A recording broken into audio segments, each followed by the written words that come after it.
Bueno, hoy vamos a tocar el tema de validez de un instrumento. Esto es fundamental para asegurar que nuestra investigación tenga el rigor científico necesario, ya que la validez es crucial para la credibilidad y utilidad de los datos recopilados. Sin un instrumento válido, cualquier conclusión derivada de la investigación podría ser cuestionable, comprometiendo la integridad de todo el estudio. La validez de un instrumento se refiere a la medida en que ese instrumento realmente mide lo que pretende medir.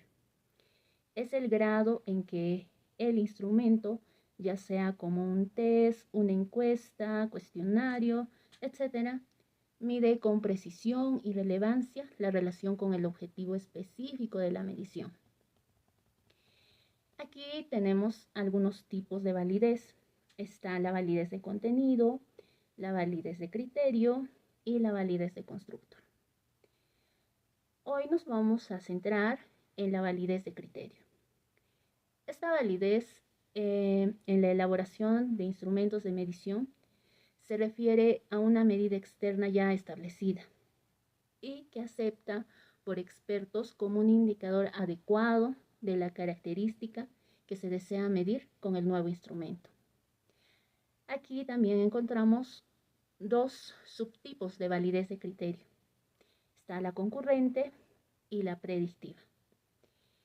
En la validez concurrente se refiere a la correlación en el instrumento de medición y otras medidas que se toman al mismo tiempo. Esta forma de validez verifica si el instrumento puede replicar los resultados obtenidos por otros métodos de medición ya establecidos y reconocidos. La validez predictiva, aquí más bien, evalúa la capacidad del instrumento para predecir resultados futuros. Aquí los resultados obtenidos con el instrumento deben correlacionarse significativamente con los resultados futuros esperados.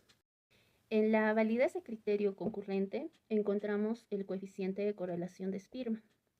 Esto es una medida no paramétrica utilizada en el análisis de datos para medir la correlación de rango entre dos variables clasificadas. Esto evalúa la fuerza y dirección de la asociación entre estas variables. También es importante entender la correlación de Pearson antes de profundizar la correlación de Spearman. En esta imagen explica tres conceptos de la función monótona. En la primera imagen tenemos monotónicamente en aumento, que es cuando la variable x aumenta y la variable y nunca disminuye. En la imagen del medio disminuye monótonamente cuando la variable x aumenta, pero la variable y nunca aumenta. Y la tercera imagen no monótono, cuando la variable x aumenta y la variable y a veces aumenta y a veces disminuye. El coeficiente de correlación de Spearman se utiliza donde los datos no cumplen con ciertas suposiciones, como tener nivel de intervalo, relación lineal, distribución bivariante. Este coeficiente se aplica cuando se requiere una medida de correlación no paramétrica, porque es importante entender que es una función monótona, la cual es aquella que siempre aumenta o siempre disminuye, independientemente de la variación en la variable independiente. ¿Cómo calcular el coeficiente de correlación de Spearman? Primero, calculamos la diferencia de rangos para cada par de observaciones de las dos variables. Luego, elevar al cuadrado cada diferencia de rango y sumar todos estos valores.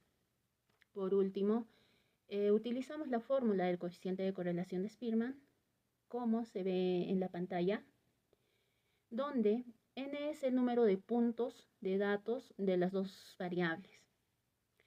Y como se ha calculado primeramente, es la diferencia de rango del elemento i. P es el coeficiente de correlación de Spearman, que puede variar entre +1 y -1. Cuando el coeficiente de correlación de Spearman obtiene un valor de +1 en P, significa una perfecta asociación de rango.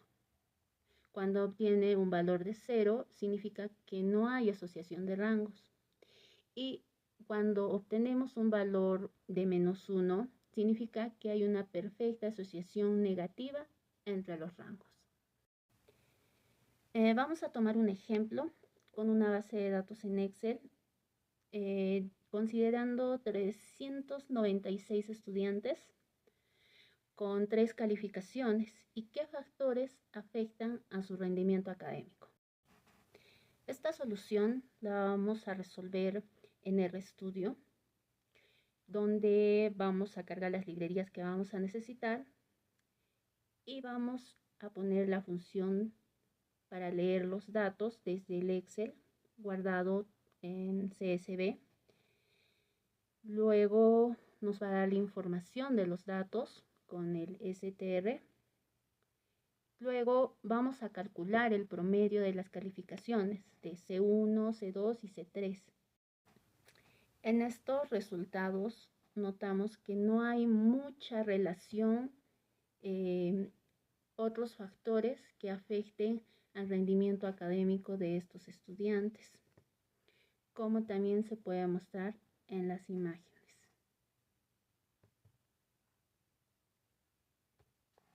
Eso sería todo. Gracias.